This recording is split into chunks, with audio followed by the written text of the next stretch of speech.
Hello everyone and welcome to my channel. This is the first video that I'm going to make of a series. So what I'm going to try and do is recreate the technical challenges that are on the Great British Bake Off, except I'm going to try and make them vegan and gluten free. So last week was the Wagon Wheel. It's one of my favourite biscuits, so I'm excited to give it a go and try and make it.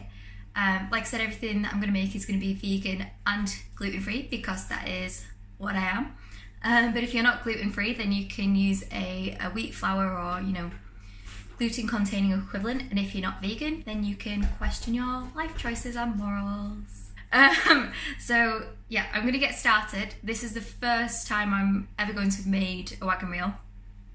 So it's probably going to be awful. I don't weigh or measure anything when I bake, I just kind of eyeball it and try and guess. So bear with me, I'm hoping it's going to be good and let's give it a go.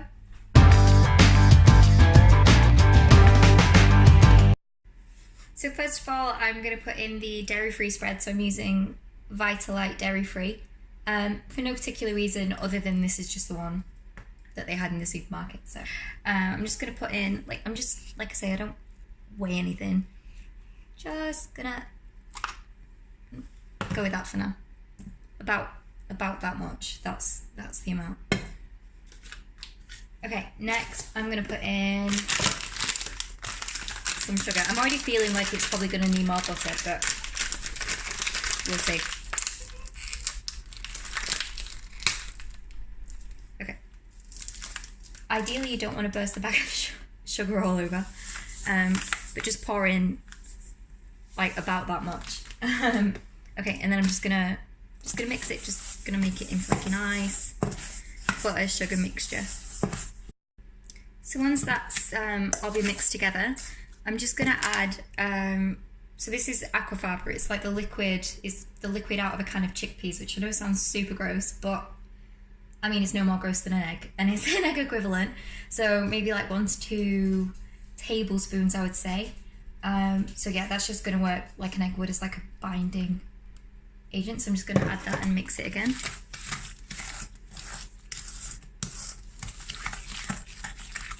So this part, it doesn't actually smell very nice at all. It smells like chickpea water. But I swear it'll be fine like when it's cooked. And then I'm just going to add the plain flour. Again, just, about that much. Roughly. You can just kind of eyeball it. I mean, like if you've ever made biscuits before, just make a biscuit.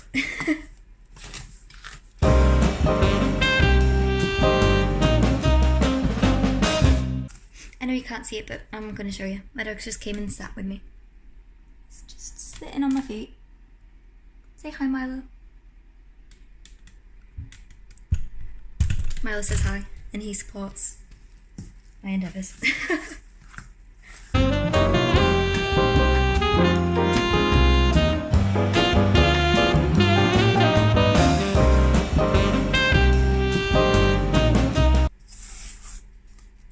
Okay, that's perfect. And I'm just gonna cover this up and put it in the fridge for about 20 minutes to half an hour, I'd say. Yeah, 20 minutes to half an hour. So that's been in the fridge for about 20 minutes to half an hour. Didn't time it, big surprise. And if you look really closely, you can see it looks exactly the same as when it went in. So what I'm gonna do now is I'm gonna make the biscuits. So I'm gonna lightly flour the surface that is very clean. It's very important. So I'm just gonna flour it. I'm gonna get the mixture. Milo's on my feet again.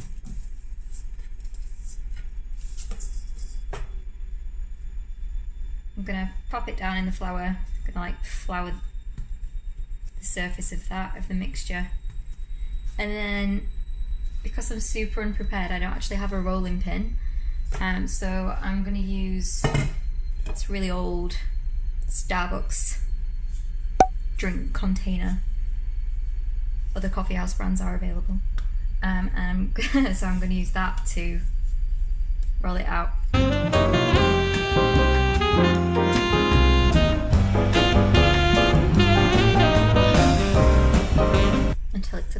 as thick as you want a biscuit to be. Okay, so I also don't have a cookie cutter, so I'm going to use a brandy glass, because what else would you use in this situation? So yeah, perfect cookie cutter. I'm just going to place them on a baking tray that I've just put on tin foil, and I've just lightly greased it with a bit of dairy-free spread. So as you can see, I've now got 2 trays of biscuits. So I've got 2, 4, 6, 8, 10, 12, 14, which means 7 wagon wheels, because you need 2 biscuits for each wagon wheel. But there they are, and they're ready to go in the oven, and I think I'm going to put them on, what I should have said, you should preheat the oven. So I've got it on the fan at 180, and I'm going to put them in for 10 minutes and see how we go.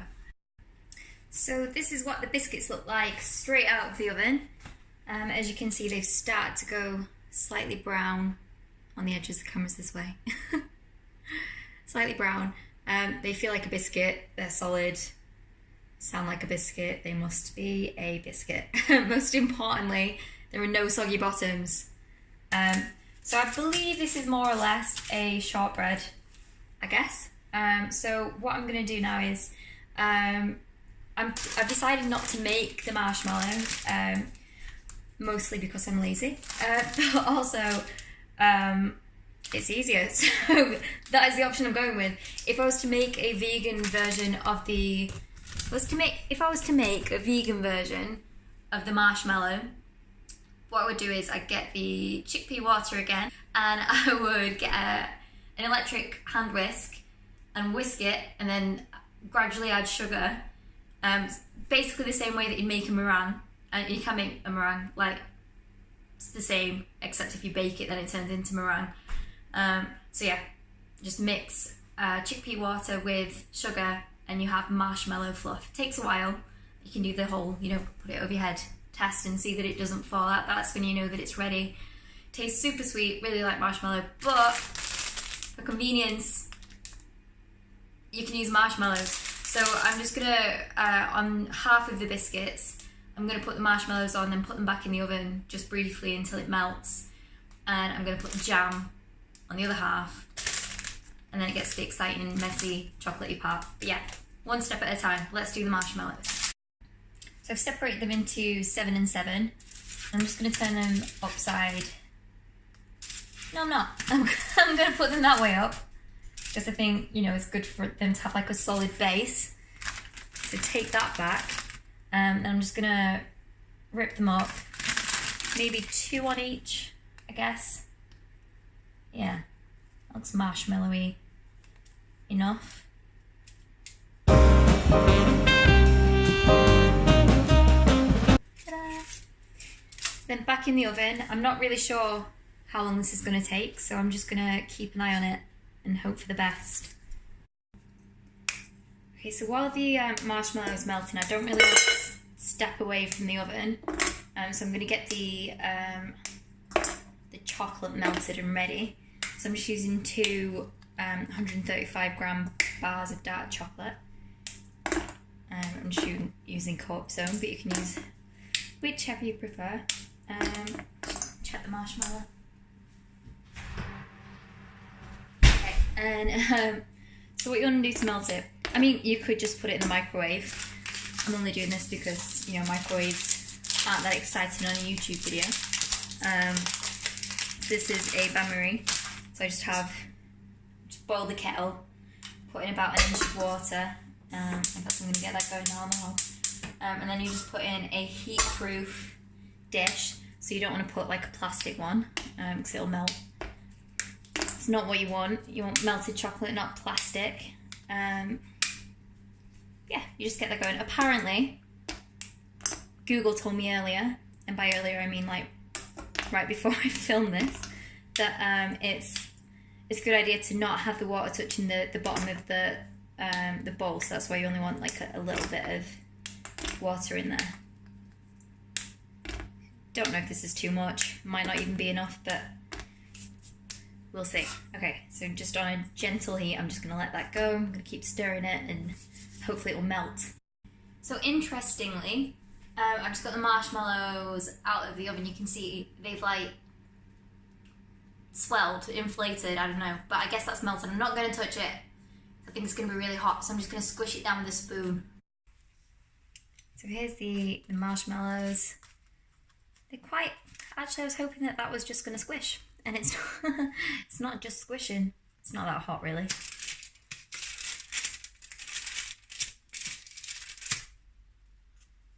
But it's nice and gooey, and that's the point. So I think I'm probably just gonna leave that as is. And I'm gonna put the jam on the other half. I'm gonna squish them and hope for the best. Okay, so this time I am gonna turn them upside down. Then I'm gonna spread those with jam. Again, too lazy to make jam. But if you really insist on making your own jam, like basically just put fruit, sugar and water in a saucepan and let it simmer until it's jam. I'm just going to spread, like not too thick of a layer of jam, just like a little bit on the underside of each of these biscuits. Okay, now is for the exciting part, or scary part. We're gonna see. So I'm gonna pick up one of my marshmallow biscuits, pick up one of my jam biscuits. I'm gonna squish and try not to break my biscuit. Yes! Okay, one down, 6 to go.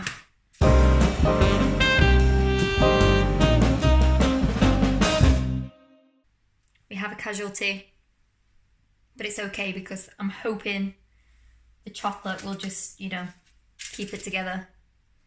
Chocolate keeps me together, so let's hope it works on biscuits.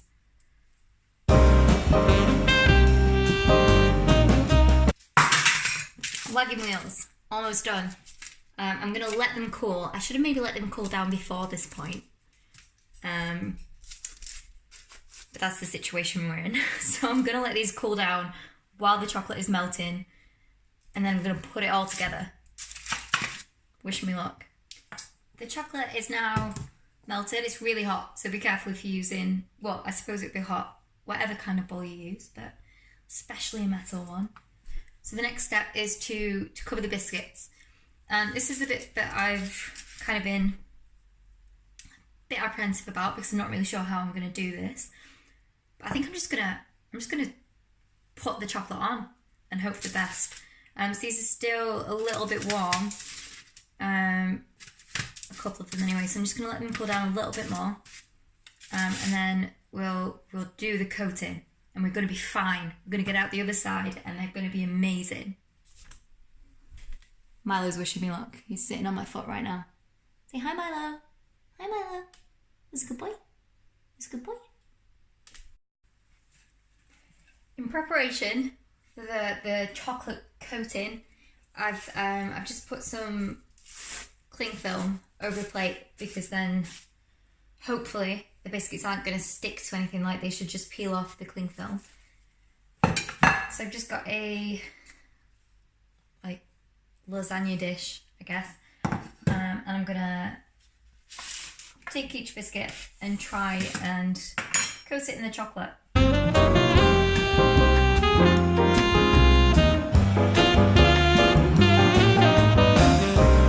It's a lot harder than I thought. Okay, so one wagon wheel, kind of done.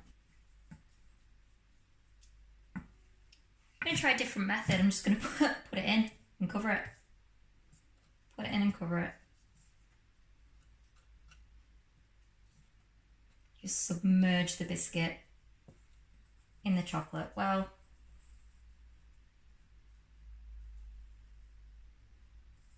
there we go. Done. That was quicker. I'm going with that method. Going with that method for sure.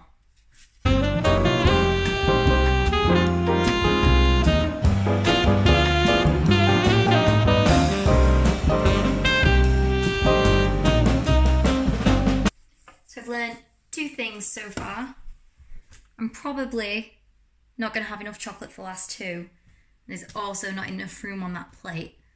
So I'm going to set up another plate. But looking pretty much like a wagon wheel, which is what I'm going for. So I have my 7 wagon wheels. I did have enough chocolate with enough left over, which was great. So I'm just going to let those cool down.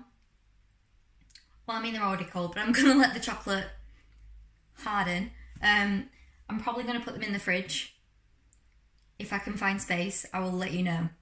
I will let you know.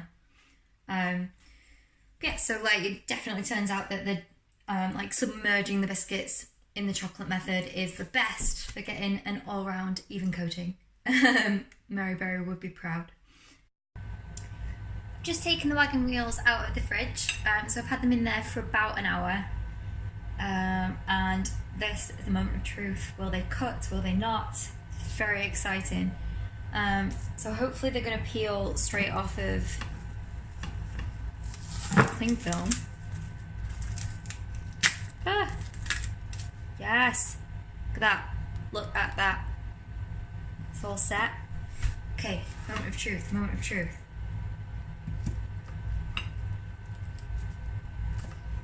So it's not it's not going to cut straight away. Maybe I'm going to need a bigger knife. Okay, let's try this. Yes! Kind of.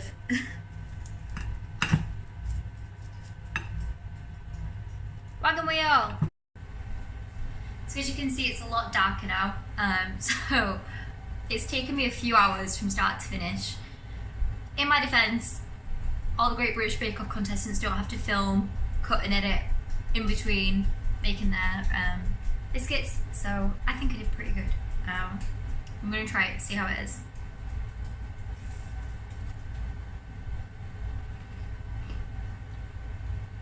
So good. It's amazing and super easy.